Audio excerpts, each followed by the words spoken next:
Hello and welcome to ChooseFI. Today on the show, we actually have a new little segment. We're calling it the ChooseFI Book Club. And the book that we picked is 4,000 Weeks, Time Management for Mortals by Oliver Berkman. And I'm joined by two members of the community. So a returning guest is Josue, who you heard his story on episode 406 just in the last month or two. And interestingly, in the hot seat, he mentioned this book. And the reason why that comes full circle is Ginger, who is our other guest, had reached out to me a couple months ago when I went as the sole host of ChooseFI. And she said, I have all these ideas. And she actually put together this amazing website for me. It was just like the coolest thing ever. And one of her ideas was, let's have a book club. I think we should start with 4,000 Weeks. So putting this all together, it seemed like an obvious choice to have both Ginger and Josue join me on this inaugural ChooseFI Book Club. So with that, welcome to ChooseFI. You're listening to ChooseFI Radio. The blueprint for financial independence lives here.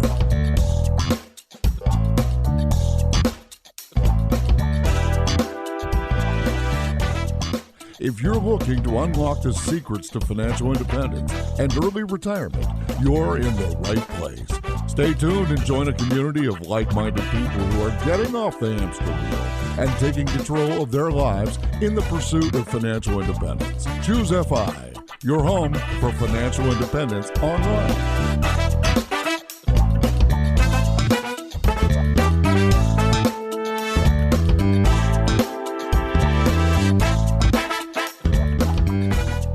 All right, Josue, welcome back to ChooseFI. And Ginger, welcome to ChooseFI for the first time. I'm so glad this was your idea. Really excited we're here doing this. It is so wild. Somehow I made this happen with my words. I can't understand it, but I'm so excited. Well, I'm glad that you reached out. And yeah, it was just a cool idea. And that's what ChooseFI is all about, right? We are, as we say, the ultimate crowdsourced personal finance show. And this is about, it's not about me. This is about all of us. We're all here together. And this is an experiment. It may be great. And I think it'll be great, but it might crash and burn. And who knows, this might be the only one. So we'll see. But I think this is going to have legs because we got a lot of feedback. We have a whole bunch of voicemails and emails from the community. The three of us were talking about this before we hit record. I think we each took pages upon pages of notes. And it's a little... we're prepared, but it's a little daunting. And Josue, I actually wanted to throw it to you first because I think this is where we wanted to start was the concept of reading generally and retaining information, taking notes. Like, where do you start with this? Because I know the three of us have been emailing back and forth about this. We're all avid readers. Obviously, we're here on a book club episode, but there's no easy answer to retaining and taking notes. I'd love to hear your thoughts. Well, hey, Brad, nice to be back. Yeah, it's tough when you have to distill hundreds and hundreds of pages into just maybe a couple of paragraphs in your head and then try to put those things into action. It's tough. But I think that, like I mentioned in my previous episode, what I do is typically use a book as a Lego. In other words, I don't have to remember everything from every book, but if I just retain a nugget or two of information and then stack that with the next book and then stack that with the next book, it all kind of starts to come full circle, and something that may have not caught my attention previously will be jogged back in my memory. And then again, I'll make different connections. And yeah, that's, I think for me, the way it works is not to try to absorb everything, but to kind of piece it together. Yeah, that's interesting. It's funny because I suspect this actually ties into Berkman's book here that we're talking about, 4,000 Weeks, right? Because I think we can sometimes try to be too productive and let it overwhelm us, let the to-do list overwhelm us, let emails overwhelm us, just thoughts of the future, even the FI community, right? Like it's great that we're long-term thinkers, but sometimes that means we're not thinking, most of the time probably, frankly, we're not thinking about the here and now. We're thinking about some future or maybe ruminating on the past. And I think probably to me, that was maybe the essential takeaway that I had from this book generally is just be here, just be in the moment. And yeah, I think worrying about, did I get everything from this book? It just seems like yet another perpetuation of this constant feeling of being busy or needing to perform or succeed or whatever word you want to use to describe it. Like it just exacerbates that negativity as opposed to like, hey, these are the couple things I got from this book. Or, hey, I read the first 90 pages and I put the book down, but I got these couple great takeaways from it. Like maybe sometimes that is enough. Yeah, I was thinking about how when I read this the second time, because I knew we were going to do this episode, how I read it so differently, and that there's something about your intention before you start reading. Am I reading this for pleasure? Am I reading this because it's my hobby and it's fun? Or am I reading this suddenly now because I feel like I have to distill these concepts in a way that I can share with other people? And then that made me really nervous. And how do I piece all of this together? And then just coming back to, oh, I guess we're just having a conversation. I'm not, I don't need to do a perfect summary of this book. And maybe that's where, we go, is talking about like, well, what were those things? What were those Lego pieces? What were the things that stuck out to you? Yeah, I love that. And then Josue, that Lego pieces concept, that's brilliant because if you put together just a lifetime of just these little Lego pieces, right? It's the 1% better concept. You put together 100 or 50, 100, 200 of these tiny little Lego pieces. All of a sudden, you have a structure. To quote Mr. Munger, you have a structure of mental models based on the essential takeaway from someone's life work. And I mean, that's a pretty cool concept. Yeah, and I agree. What kind of strikes me from this whole experiment is that in the book, he talks about having too many things going on at once and trying to figure out what's important and what needs attention.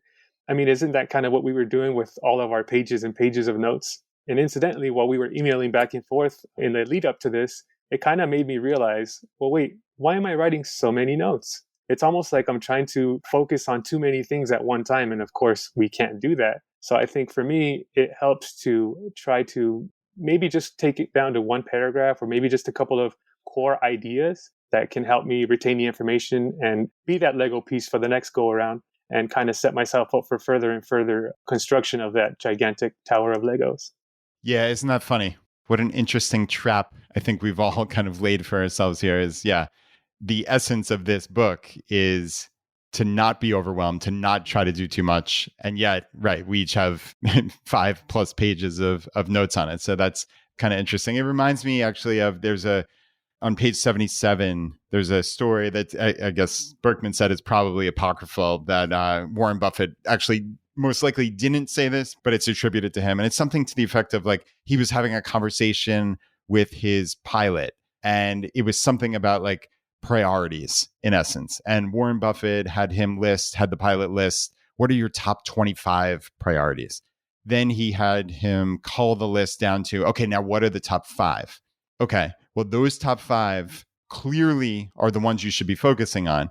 And number 6 through 25, it's not like, oh, those, maybe I should do those someday, or, oh, I'll get to them. It's, those are the ones you should actively avoid at all costs. And he said here in the book, in fact, they're the ones he should actively avoid at all costs because they're the ambitions insufficiently important to him to form the core of his life, yet seductive enough to distract him from the ones that matter most.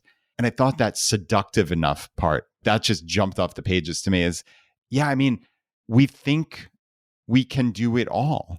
We just genuinely can't. And especially, even getting to the title of the book, 4,000 weeks, right? You take a roughly 80-year, just back of the envelope, right? 80-year life times 52 weeks a year, and you get to a little bit more than 4,000 weeks. So that's where it comes from. We all think we have endless time. We have endless ability to read thousands of books and do all the things you want to do on your to-do list. But it's a trap, and it's not possible. It's not possible in the finite time we have. It's not possible with everything that keeps coming in.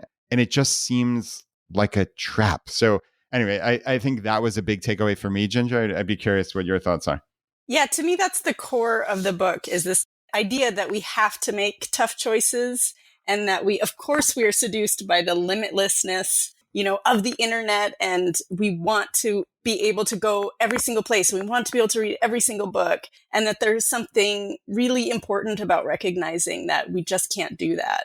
Totally agreed. And there's a quote on page 71 that I thought was really important. It says, the core challenge of managing our limited time isn't about how to get everything done. That's never going to happen. But how to decide most wisely what not to do and how to feel at peace about not doing it, right? So how to decide most wisely what not to do and how to feel at peace about not doing it. Man, if I could just sear that into my brain at all times, I think I'd have a more successful life just from that one quote.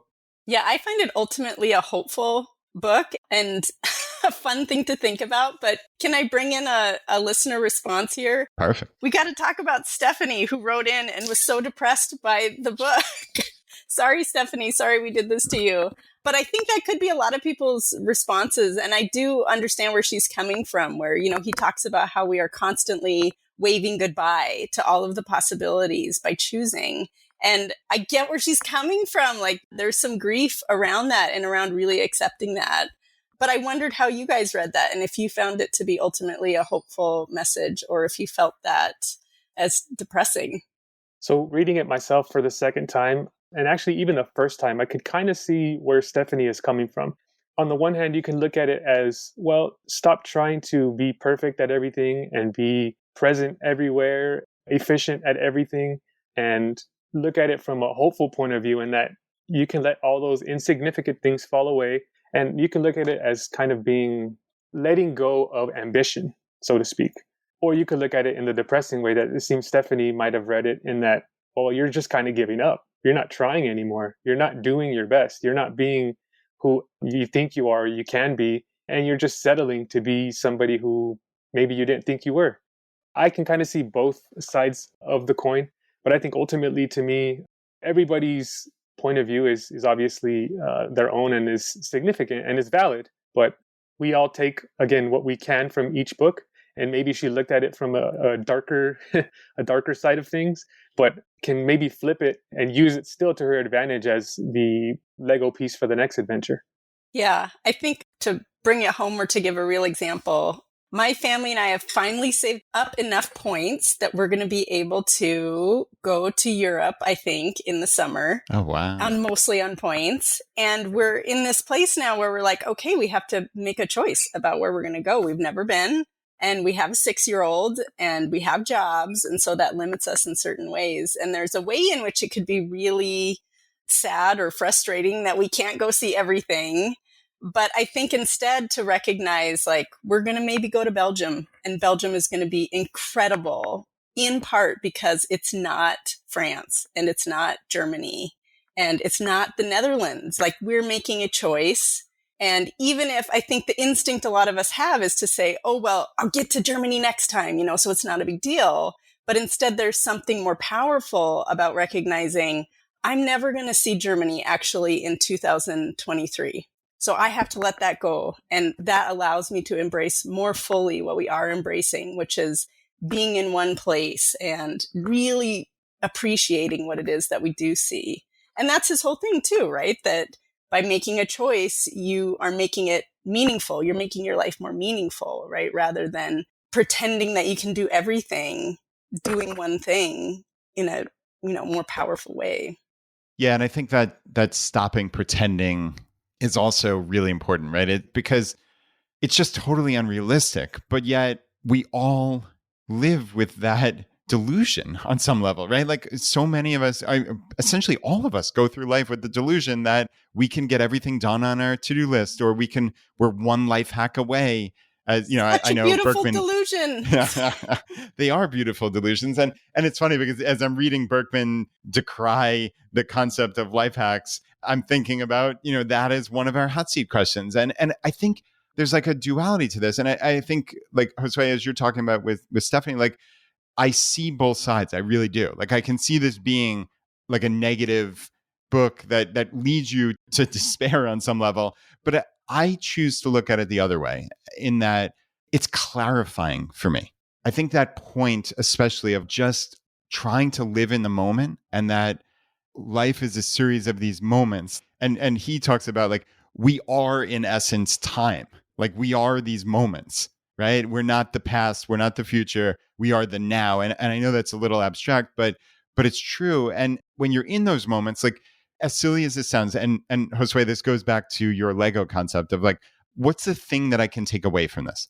And I am doing this funny little, this is utterly ridiculous, but we're calling it a slow motion marathon. So myself, my wife, and some of our friends at our CrossFit gym generally like hate running.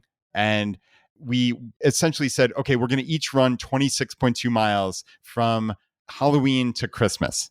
And that doesn't sound like an overwhelming goal, but it's actually, it's fun. And we're doing this communally, and we have a spreadsheet, and we're all kind of keeping track of each other, and it's fun.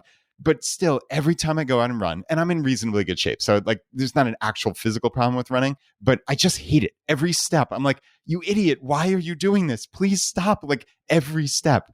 That's the thought process that goes through my head. And I was actually thinking about this book the last time that I ran. I'm like, what would it be like to just be in the moment? To not think about how much you hate this, to not think about, oh, I'm just going to run 2 more laps because that'll get me another 800 meters and it'll get me that much closer. And, all these other things that my silly brain always goes to. And like, what would it just be like to feel my foot hitting the ground and the next foot hitting the ground and looking around and watching the sunset at 5:00 here in Richmond? Like, and I did that. And I have to tell you, it was pretty cool. Like it really enhanced the experience. And frankly, I didn't give up running quite as quickly because I wasn't thinking about all this other negative garbage. I was just in the moment. And like I said, I'm a pretty good runner. I'm in pretty good shape. There's no issue with me actually running other than this mental issue that I have with it of just hating it so much. But when you don't focus on how much you hate it, oh, wow, there's a lot of cool stuff here. I'm out in nature. I'm watching the sunset. Like, this is actually really great. So that was my very practical takeaway just in the last handful of days. I love that. It makes me think of what I thought was the most exciting concept in the book was this idea that attention is a different kind of resource. And always says, we always talk about it as a resource, like, oh, we're buying your attention or whatever. But if you think about water or food or clothing or whatever, those are things that you can do without for a while, but you can't do without attention. You can't do without time. Therefore, what you pay attention to is what your life is. And what a great example that you just gave, right? Like I'm paying attention to my feet instead of what might happen in the future or what this might look like on my spreadsheet. And that is what your life ultimately becomes. Yeah, Brad, I had something very similar to your running scenario there. Ooh. There was a couple of months back, the family and I, we went to Yosemite on a camping trip. And we've been waiting to go for a long, long time and was looking forward to it. Lo and behold, a couple of days before our trip starts, I come down and I'm sick. And I have fever and overall just not feeling well. But what I told myself after reading this book was, you know what? Just be here. Be in the moment. You're in one of the most beautiful places in the world. And I ended up doing a 12-mile hike with an intense headache. Wow. With a fever. But it was one of the most enjoyable days I've had in a long, long time because I just allowed myself to be there in nature. And I was on a trail completely by myself, just me and the animals and the trees and the blowing wind. And it was one of the most memorable days I've had in a long, long time. Yeah, there's definitely something to that, to like being in the moment. And I think it's funny. It almost sounds trite when I say it out loud, but it's so powerful. And I think possibly my little bit of criticism for this book is like, I'm not sure that there's like one cohesive like thesis. Like it seems to jump around a lot, but I think when it comes down to it, that was the takeaway for me, is just be there. And like, there's elements of stoicism, which I know one of our emailers, Amy, wrote in. She said, "Hi, Brad, I enjoyed participating in the book club and look forward to the podcast discussion of it. To me, the entire book made me think of stoicism, which I find to be a very useful philosophy. I'm big on goals and planning rather than, quote, letting life happen to me, and find that planning brings me joy. So my favorite quote from the book was, quote, but all a plan is, all it could ever possibly be, is a present moment statement of intent. It's an expression of your current thoughts and how you'd ideally like to deploy your modest influence over the future. The future, of course, is under no obligation to comply." And I agree with Amy. I think to me that is very, very powerful. It's like we're constantly trying to influence the future. And I think to some degree we can, right? And I don't want to make it sound like this is a YOLO and you have to live in the moment and that's all that life is, because I mean, that would go opposite of what we're talking about in the FI community, just in terms of planning long-term. We're long-term thinkers. You can think of all these quotes that we always say, but I don't think this invalidates that by any means. I think you set up that framework of like a financial life that works and that is a long-term type concept, but then it allows you to then be in that moment and influence and control what you can control, which is another Stoic concept, right? It's like you have a circle of control, and to think that you can exert influence, as you know, the quote, the modest influence, like you just simply can't exert influence over everything. And I think sometimes, especially those of us who are like maybe old school, like type A strivers, you think you can control everything, or you try to, maybe in vain. And there was a section in the book that he was talking about really ultimately worry, which I think is another thing that I struggle with, is anxiety and worry for the future. And like a lot of that is just like making up these fictional scenarios of the future, which is inflicting pain on me in the current moment for something that's fictional in the future. That's the height of absurdity, but yet I do that all the time. And that to me is how I define anxiety in my own life. And he's talking here in the book about going on a trip and how you have this never ending. It was as if he was describing me, because, hey, you're going to get to the first plane and, oh, am I going to be there on time? Am I going to get through security? And then, oh, am I going to get on the plane early enough to get my bag in the overhead compartment? And it's this never ending series of these little things that, what's the next thing to worry about? What would it feel like to not be like that? What would it feel like to just be in the moment? And most of the time, 99% of the time, it's going to work out okay anyway, regardless of whether you're anxious about it or not, right? But what's the worst that happens if my bag doesn't get in the overhead compartment? It goes underneath the plane and I get it at the gate. Would that be the worst thing in the world? Is that worth all the worry that I've put myself through over the years on literally every single flight I've ever been on, every single flight? So, I mean, that was another, we talk about Legos, and like, that's something that I'm going to take away, because that it was as if he was writing to me in that passage. I kept trying to think of ways to bring that idea practically to my life as well, because it was so impactful. And here's what I came up with, which you probably came up with a better thing. But I was thinking about, he's always saying we're waiting for the future when it's going to be better. Oh, finally, everything will be perfect. Finally, we'll be on vacation, and then we won't have to deal with our lives. And so I did this little experiment where I went on a little trip with a friend, and it's a trip that I look forward to. We go away for the weekend once a year. We leave our families, we leave our jobs. I really, really look forward to it. But there's a way in which I think Berkman is saying it can kind of be problematic to live so much in that future. So while we were on the trip, I kept noticing all the things that were not great. And it was kind of helpful. Like, oh, we're walking around and we can't find anywhere to eat, and that's super annoying. And, the Airbnb we got isn't really in a great location, so we can't really go on a walk. And, I'm laughing about how this isn't really a great lifestyle hack. Like, think about all the things that are bad on your vacation. But there is a way in which it forces you to really be in the moment and be like, okay, in my regular life, I also have these moments, and I also have really great moments. And instead, I'm telling this story about how all of the moments on vacation are great and ideal, and I should live for them. And all of the moments in my regular life, are colored a different way. And so I think even noticing where things aren't perfect when we expect them to be can help you to appreciate your life a little bit more. Try it. Just think about all the things that are terrible on your vacation. That's very interesting. Because, expecting perfection is setting yourself up for failure. It's maybe that's yet another takeaway, right? It's like all of these things that we do that we just have unrealistic expectations for, right? Vacation is going to be this never-ending parade of wonder and perfection.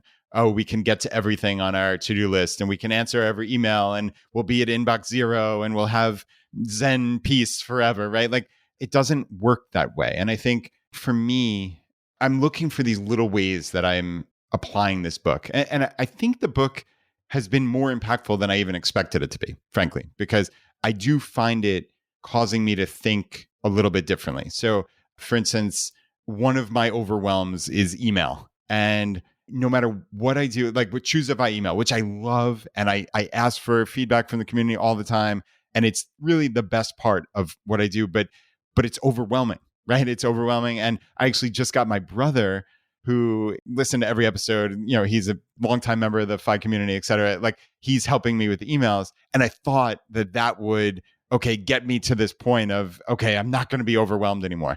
But it's funny because it reminds me actually of that Buffett thing with the 25 and culling the list is, now we've gotten rid of all of the junk. So we had like 2,000 emails sitting unread, and he's went through, and many of them were literally spam emails. But getting rid of that was always an easy excuse. It's, there's 2,000 emails, no big deal. But now there's 300 emails, and they're all really good ones. And now, I don't have that excuse anymore of, it's 2,000, I'll just throw my hands up. Now it's 300. I don't know if I'm ever going to get to those 300. Like, I don't know what that looks like. And I think for me, the takeaway is just, I have to be okay with that. I can't think about this all the time. It's like another cause of stress, because that to-do list is never going to end. And there are other things that I want to do with my life, and that has to be okay. And obviously this is the kind of, I'm using the ChooseFI email, but we all have email addresses, right? We all have whatever, these endless to-do lists. And I think at some point we have to be okay with that stuff's just not going to get done, or maybe it's just not a priority. And that has to be okay, as opposed to, I'm a productivity guru, I am going to find that hack to figure this out, right? So anyway, that's yet another kind of practical, like, I've got these 300 emails, and I have to be okay that I may not get to them, or maybe I'll just do a handful a week or something like that. So anyway, I know I'm kind of rambling here, guys, but I genuinely have had a couple of these takeaways that I've applied to my life just in the last 2 weeks as I've been reading the book again.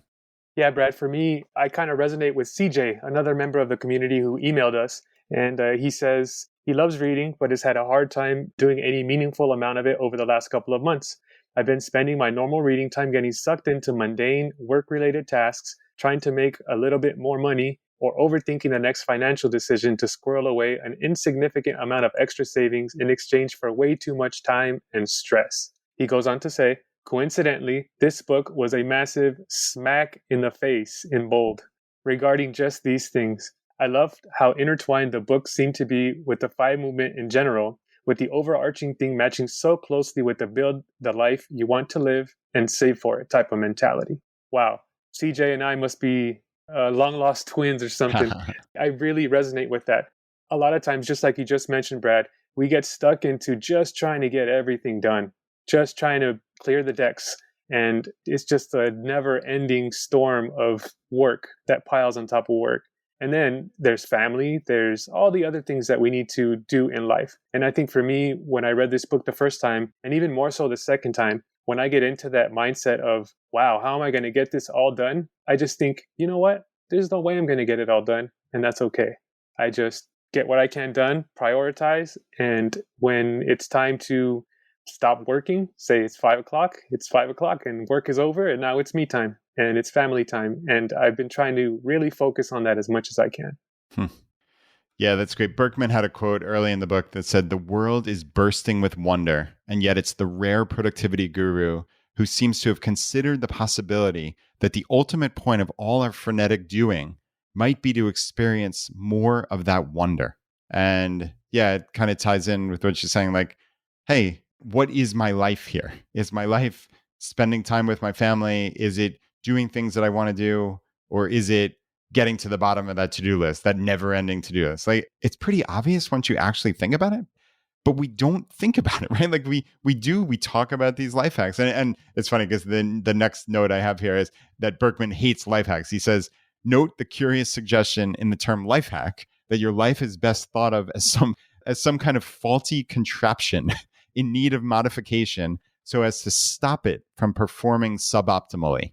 It's funny, but yeah, we do that. We think of it as, how can I make my life better? What's that little hack that's going to get me over the edge? And like, I'm certainly guilty of that. And I think in fairness, I don't fully agree with Berkman on this, that like, we should not think of any of this productivity, because the practical reality of life is things have to get done, right? Like, most of us have real jobs that we have to do, and we have life, and we have laundry and like all sorts of things around the house. Like, if you can make it more efficient, make it more efficient. That would be my thought. But it doesn't mean like wallow in your inefficiency and like just live in the present moment and not try to get better. Like, that seems silly to me. But I think focusing on life as this faulty contraption, the essence is the focus. I think too, part of what he's saying isn't like, don't find a better way to do the laundry. Find a better way to do the laundry, but then ask the question of, what do you want to do with that time that you're saving? And that's the piece that a lot of us don't ask. I'm going to be really efficient at everything so that what? And that's something that I think the FI community naturally wrestles with. Like, what is it that we really want out of life? And if you don't have a job anymore, you probably don't want to sit on the couch all day, right? And so what is it? What is it that you want to do with all that extra time that you're saving? Yeah, agreed. And we actually have a voicemail that I think ties in perfectly with this. It's from Launa, and I'm going to cue it up now. I loved this book, and I recommend it to everyone, so thanks for choosing it for the ChooseFI Book Club. I found especially helpful Oliver Berkman's advice to choose something to neglect on purpose. That's a very freeing thought. Sometime in my childhood, I read a biography that said the person read every book in the library. Unfortunately, for quite a while, that image formed my idea of a well-educated person, someone who'd literally read all the books. I've been a completist ever since. It dawned on me while reading Berkman's book that even though I long ago outgrew my childhood ideal that I would someday do that, I was still trying to get as close as possible. I was still keeping on the table every book to read, every project to complete, every place to travel. Because maybe if I could just pick up the pace a bit, I could get to most of it. Well, no, not with 4,000 weeks, and more than half of them already lived. But instead of that being a somber look at dwindling possibilities, it felt like relief. I realized reading this book that I can't do everything, and therefore I don't have to do everything. I can select what really matters to me. By the way, Oliver Berkman's email newsletter, The Imperfectionist, which I signed up for right after finishing the book, is also excellent. Thanks. Yeah, I love that. And just that concept of, okay, I can't do everything, so I don't have to, right? And choosing something or many somethings to neglect. And I think that's important because, yeah, again, I sound like a broken record, but we have these thoughts that we can do everything. And it's ridiculous. It's demonstrably false in your real life. You can point to it. You can point to that never ending list. Do you feel this sense of existential overwhelm like all the time? Like I do. I certainly do. And it's silly. Like I'm living a FI life and I try, but yet it's still there. And I think, again, like for me, the hopeful takeaway that really has a lasting impact, and obviously it's yet to be seen, but is that I can let go of some of that and just be a little bit more in the moment. And that is my everlasting hope from reading this book, certainly. Brad, this reminds me of the term you use quite frequently, and that's that you're a valuist. With money, you can choose to spend where you value. And with time, we can use it much the same way.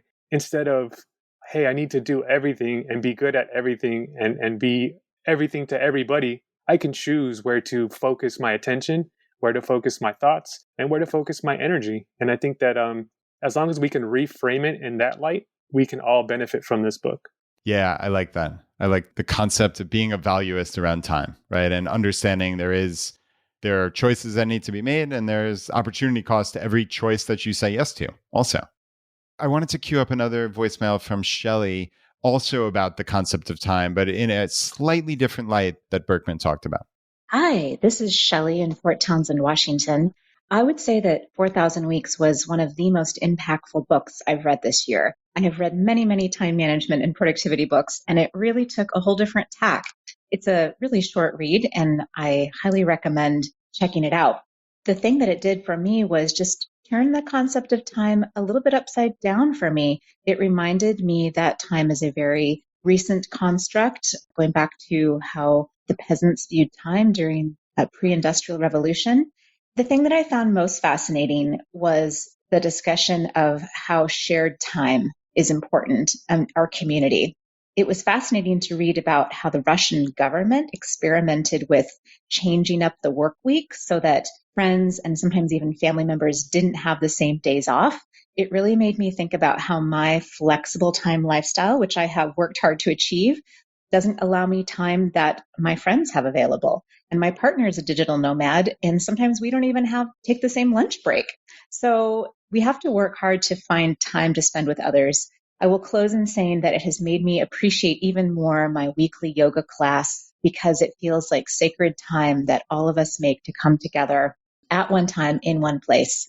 I'm about halfway through my 4,000 weeks if we look at my family's longevity. And so this book has encouraged me to live more fully and more presently. It's a great read. Check it out.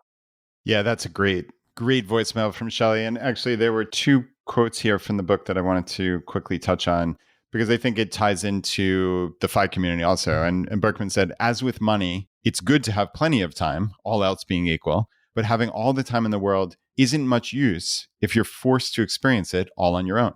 To do countless important things with time, to socialize, go on dates, raise children, launch businesses, build political movements, make technological advances, it has to be synchronized with other people's. In fact, having large amounts of time but no opportunity to use it collaboratively isn't just useless, but actively unpleasant, which is why for pre-modern people, the worst of all punishments was to be physically ostracized, abandoned in some remote location where you couldn't fall in with the rhythms of the tribe.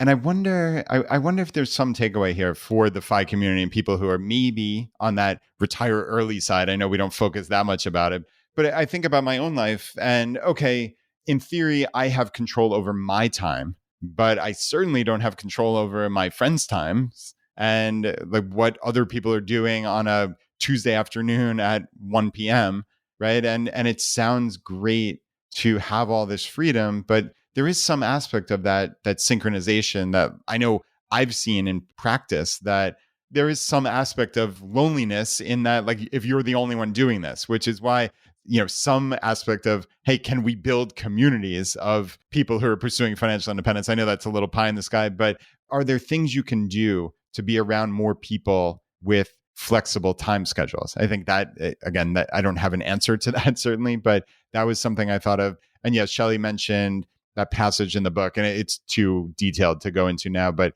I guess in Russia back in the, whenever it was, 30s or 40s, basically they put the entire society on these bizarre different schedules, and it seemed like it would be hyper efficient. They actually got more time off on a percentage basis, but yet it was not as valuable to them because there were families where spouses had different days off and they couldn't fall into those rhythms. They couldn't see each other, right? Friends, you might never line up with your friend having a day off. And what good is that? Do you actually have that friend anymore? So I don't know. Did this resonate with either of you by chance? Well, I think it would resonate with one of the listeners who wrote an email in for us, Avi, and he talked about the same section of the book where Berkman talks about how that time that you have can be too much your own. And he said, this has been a profound revelation for me. Since reading and internalizing this message, I have allowed myself to take it easy on side hustles and dedicate time to my fiance, my friends, volunteer opportunities, and my language groups. I think it's something we don't really think about very often, that the time that we're, he talks about time hoarding, and that once we get that time, if we don't have the opportunity to share it with other people, it can be really lonely. It's not really the highest good.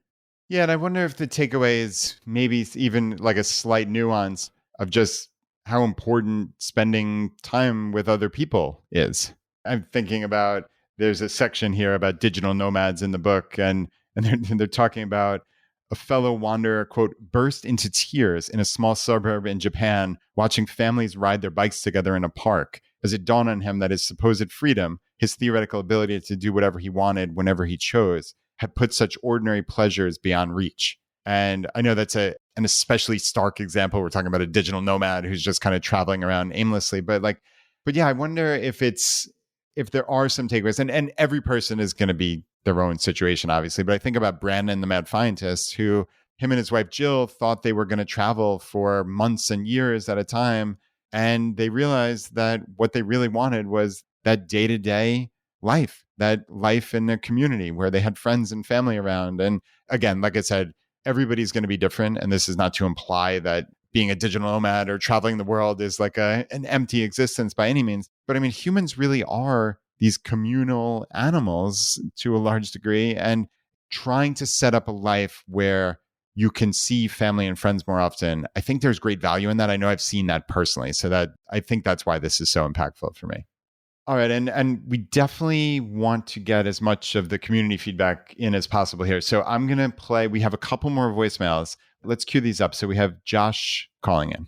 Hey, Brad and Ginger, this is Josh calling from Romania. I really appreciate you guys offering the ChooseFI community this book challenge to read 4,000 Weeks. I thought it was a fantastic work, and I feel like it goes really well hand in hand with Napoleon Hill's Outwitting the Devil. For anyone that's not familiar with Outwitting the Devil, in it, Napoleon Hill argues that there's two types of people, that there are those that drift and those that are non-drifters. Drifters being the people that go about their day-to-day life without any real awareness of what they're doing or who they are, because they don't really have an end goal or a plan to get there. They just respond to their environment, they respond to their circumstances, and don't pursue anything with any sense of intentionality. And then the other type of people, the non-drifters, are those that know what they want from life, and they create a plan to attain it, as he says. And by doing so, that's where we're going to make the biggest difference. That's where we're going to find the most happiness. And that's where we're going to be fulfilled. And I really liked how Oliver Berkman basically encapsulates that by saying that we so often forget to live in the present out of fear of the future. That we just go about our day-to-day life, executing our to-do list or meeting the ever-expanding list of others' expectations out of whether it be societal pressures, cultural norms, individual fears of our finitude. But because of that fear of the future, that we forget to embrace the present. We forget to embrace the good things of life. We forget to take a break. And we forget that it's okay to say no.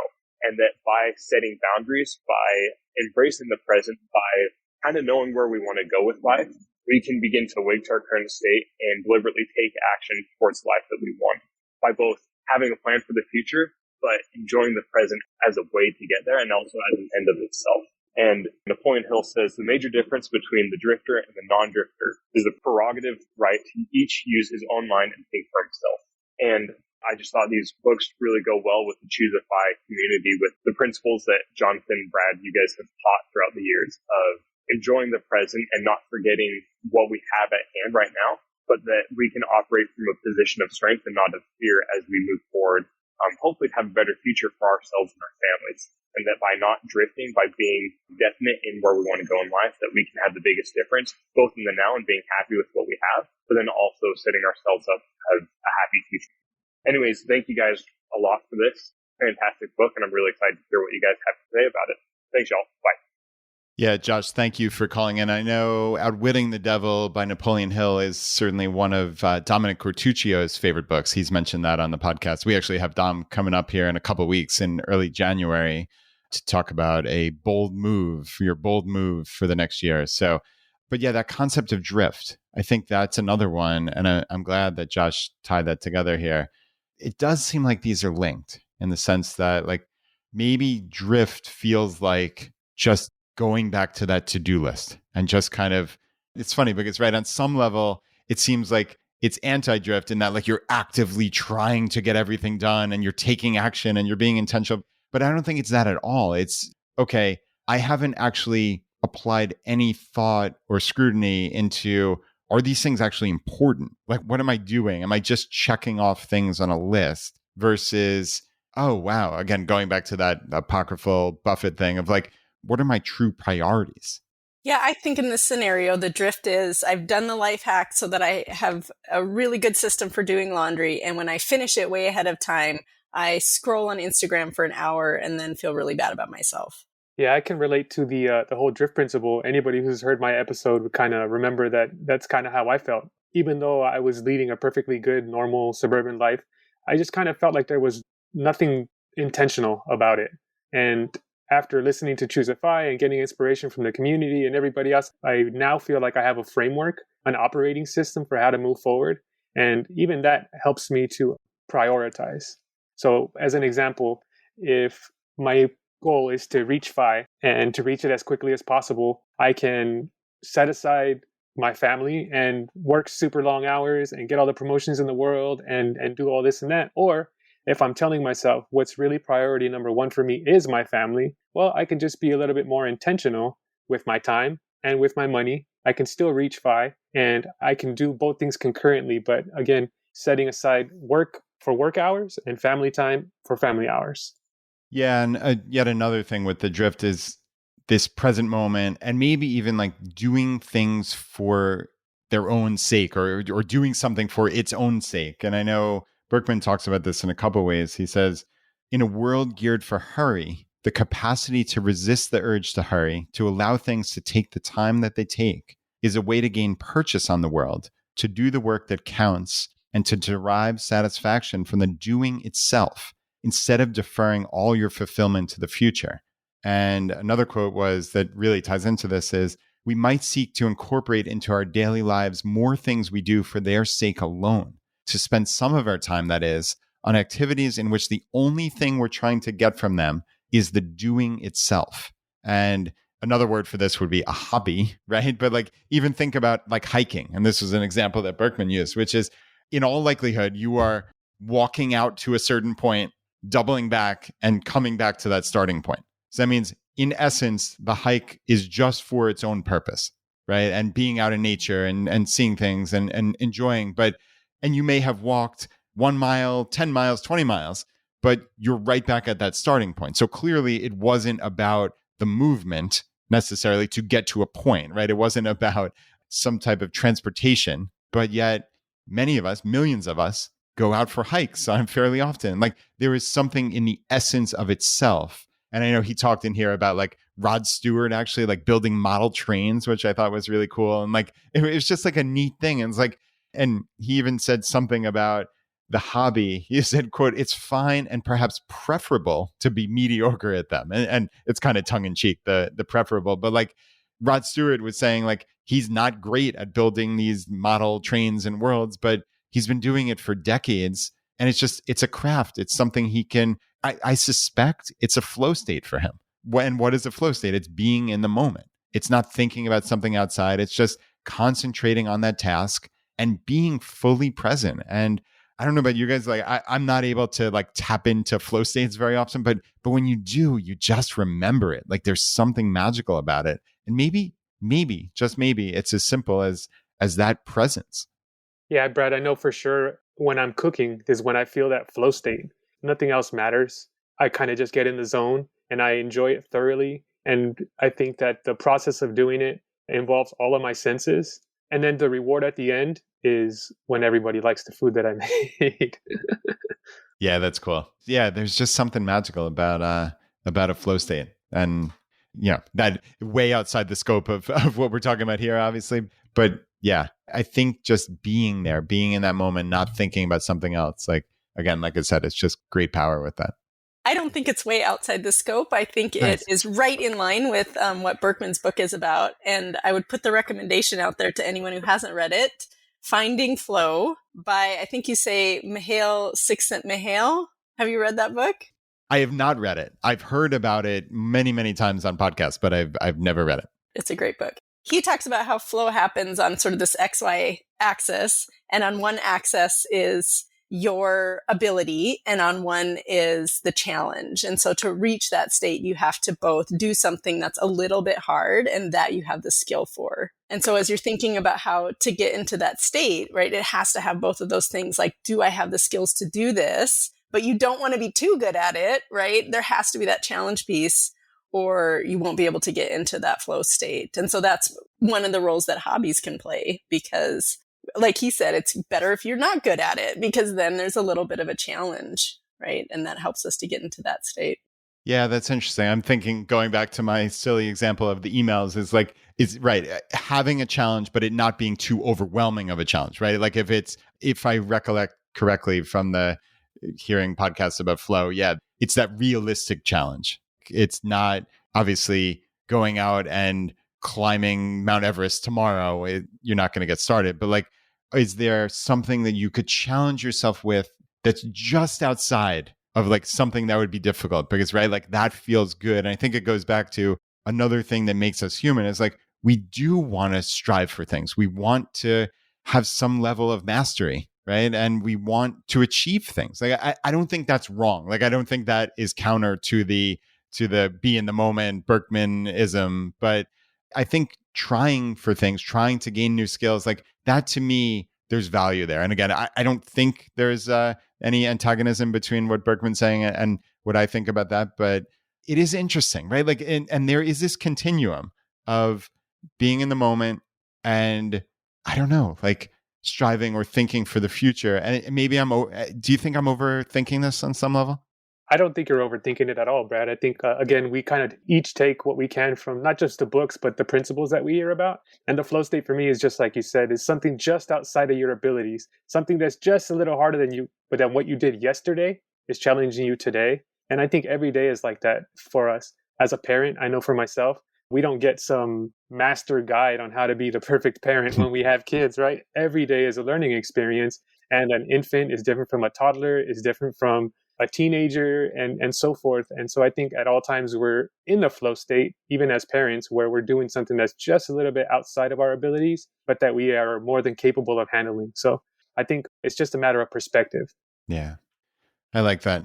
Speaking of perspective, let's get a voicemail in from Gail, who absolutely did not appreciate this book. So I think this will be good perspective for sure. Hi, Brad. I love your podcast and all that you do. Unfortunately, I can't say the same about this book. Here's my review of the book.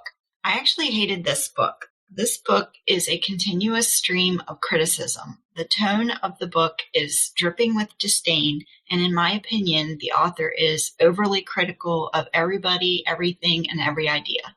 I feel like the author expected too much from time management gurus and ideas, like he expected time management to solve his existential crisis, and when it didn't deliver, he poo-poos all time management ideas. Like the Stephen Covey jar idea. First he criticizes it, but then he goes on to explain the concept. The jar idea is not meant to change the world or explain the human condition, but it is a quick analogy to remind oneself to prioritize. That's it, but the author can't help criticizing it for being inadequate. Much of the author's observations in the book state the obvious and act like it is some big revelation.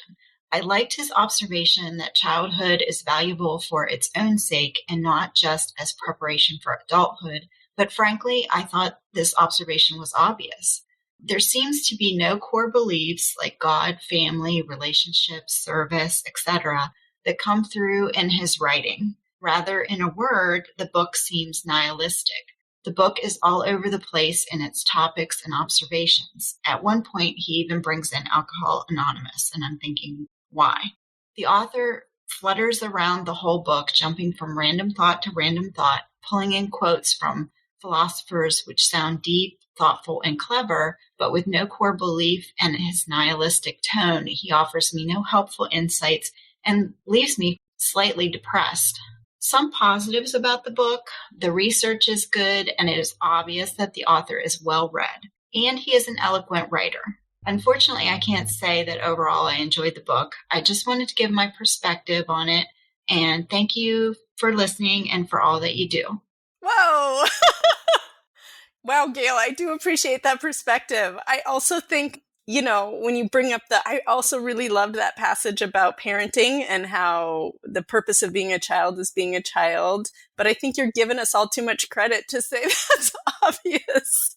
And the reason I say that is because so much of how we talk about parenting is about what kind of person we're making them into, right? And, we want to make sure that they have this kind of schooling so that they can have this kind of job. And we want to make sure that we do this kind of behavior modification thing so that they behave like this at this time and so that they get this kind of reward. I think our whole society is set up to think of the outcome of parenting is, about what kind of person they become. And so I think it's a beautiful thought to think, the purpose of childhood is childhood and the purpose of life is life.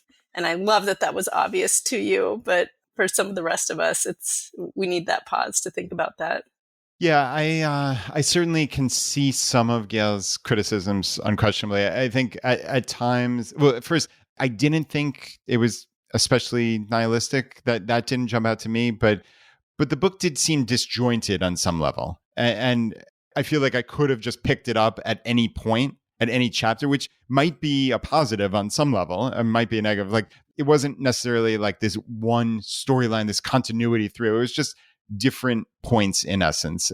So for me, yeah, like, was it the best book I've ever read in my entire life? No, it wasn't. But I think going back, Josue, to your point about the Legos, I think now that is how I'm approaching many of these books, especially the nonfiction books. And I think about that with Die with Zero, which I've talked about a number of times, both in the newsletter and here on the podcast by Bill Perkins. And I mean, do I think that was the best book that I've ever read in my entire life? No, it wasn't in the top 100, but the concept was critical. And I think it's had a significant impact on my life, just like I think this book will have a significant impact on my life. Again, do I think it's the best book I've ever written, either of them? No.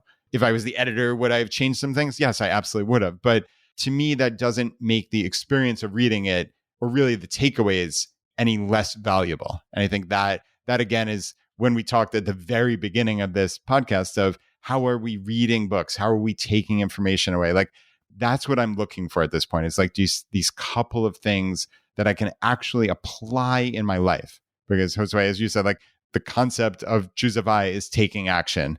And how can you actually read something and walk out, get up off the couch and take action to make your life better? I think that's the key of what we're doing here. And I think this passes that test for me with flying colors.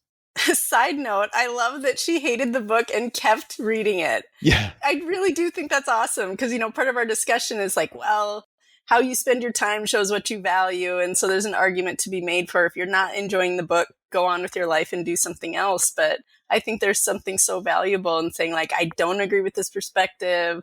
I'm not enjoying, where this is going, and to follow it through so that you can have that experience of a different perspective. And that's something I don't always do. So good on you, Gail, for finishing that book. Yeah, I think that the disjointed nature, Brad, to your point, is probably the brilliance of the book, in that you can take what you need from it. It doesn't necessarily need to be in chronological order, because I think information meets us where we are. So Gail is maybe in a different frame of mind, or maybe at a different point in her life where she feels like this is just kind of obvious. And there's others, obviously, that don't feel the same. Myself, for example, when I came to the ChooseFI community, I felt like an absolute beginner. And what made me stay was the fact that you guys go into absolute detail and you don't make me feel dumb for not knowing everything. But I'm sure there were others that came into it with all kinds of background knowledge that just kind of skim through and kind of skip around episodes. Not me. I had to go from episode 1 all the way to episode 400 plus. So I think in the same way, this book is just that way. Whether you need it because you're the mom who's overwhelmed taking care of 3 kids, or you're the guy who's single and has a bajillion emails to go through every single day, there's a little bit of something for everybody in this book. And I think, again, that's the brilliance of it.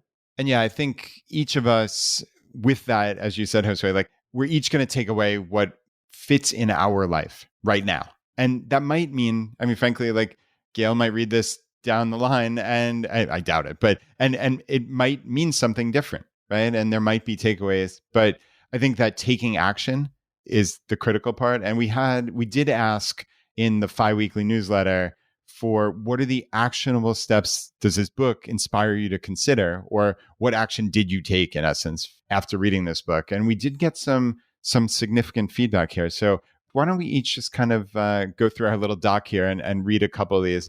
Sure. I would love to read Matthew's email, which was just incredible, talking about actionable steps.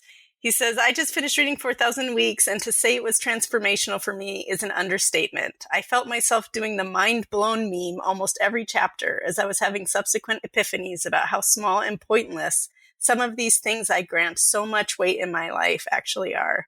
I have already found myself taking action on the items in this book, deleting my TikTok and silencing notifications for my Facebook as they were too much of a distraction, also finding out how little I miss the constant distraction of both of these outlets, spending more time being attentive, not just being present for my daughters and wife, minimizing the influence work has on my life, and finding a better balance through prioritizing items and doing my best to make sure work stays work.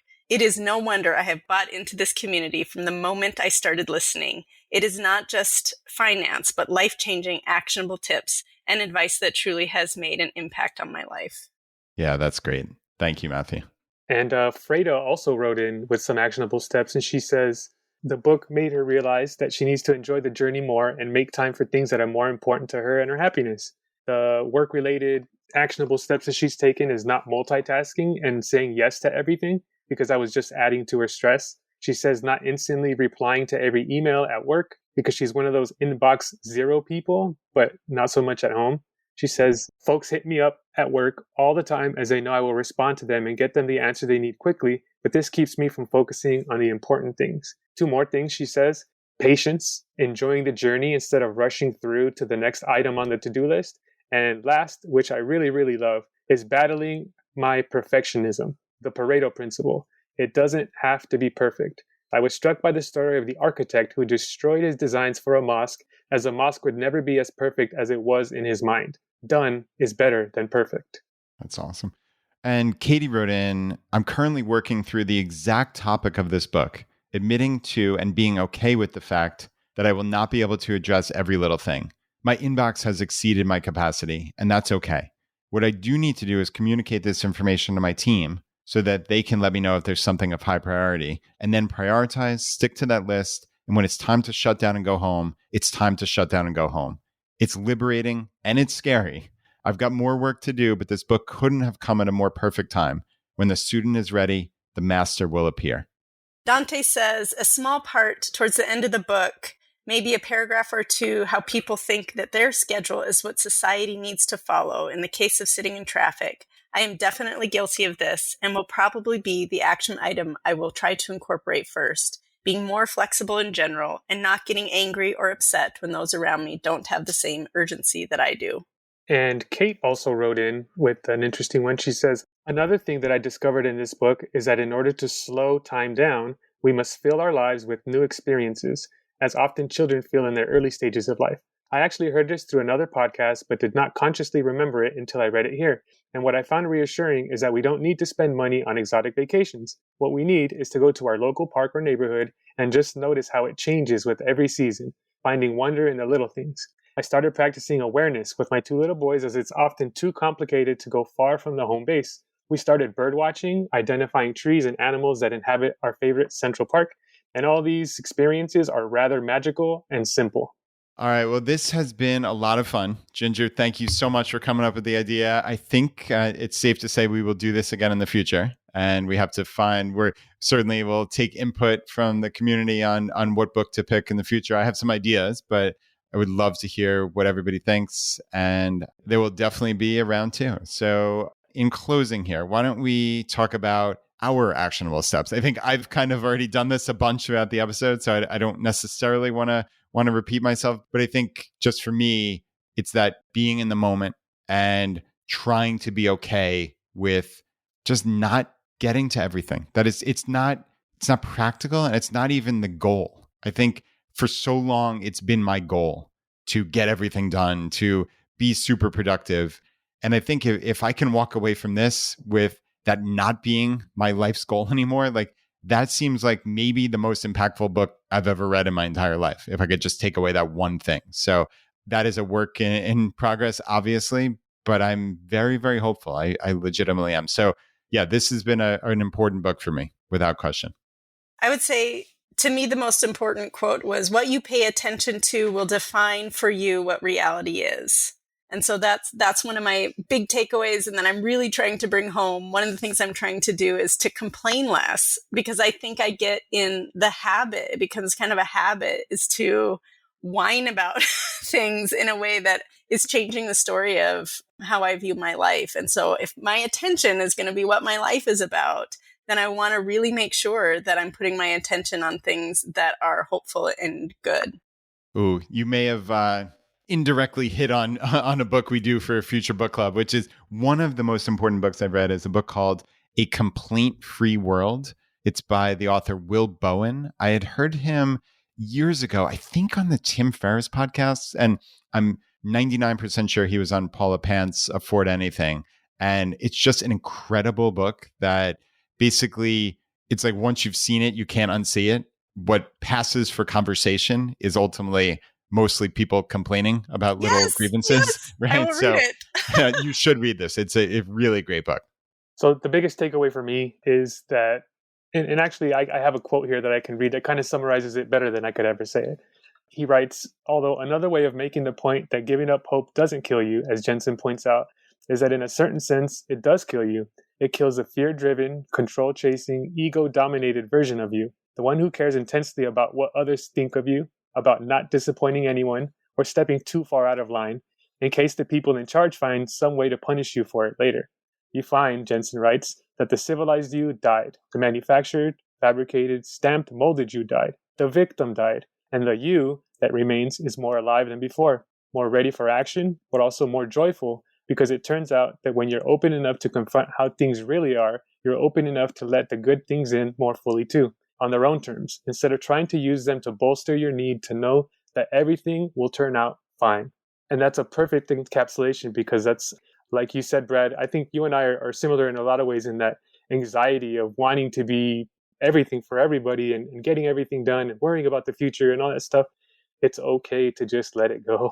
And that's what I'm trying to do on a day-to-day basis, not worrying so much about everything. I find myself in the moment getting worked up, and then I just say, bring it back down a little bit. And so it's been helping me in the day-to-day, and that's what I'm going to be trying to do moving forward. That's amazing. I think that is the perfect way to leave this. This has been really a lot of fun. I've thoroughly enjoyed this, and I think this is an important book for the FI community. I hope we did it justice, obviously, with a lot of input from the community. As always, thank you all for sending in emails and voicemails. I hate that we couldn't get to every single one of them, but we did try our best. So as always, greatly appreciate that. Josue, thank you so much for joining us. I love that you've been on now twice in the last couple of months. Really appreciate you being a member of the community and for all your input. It's just invaluable. Thank you so much, Brad, for having me, and Ginger for the great idea of doing this whole book club. It's been a lot of fun. Looking forward to the next one. And yeah, thank you guys. Awesome. And Ginger, thank you for the idea. This is all happened because of you. So thank you very much. It's wonderful to meet you. Thanks for coming on the show. And Ginger, you actually mentioned to me that I didn't realize this until right now, you have a FI blog that you started. Tell me a little bit about it. Yes, it is called FI is Fun, so FIisfun.com. It will be of interest to no one who is outside of this community, but the intention is just like, here's information that's fun, and here's a bunch of little fun quizzes that you can take. So check it out, FIisfun.com. Awesome. Great website name, and FI certainly is fun. So to the community, thank you so much for being here. We really appreciate it. And until next time.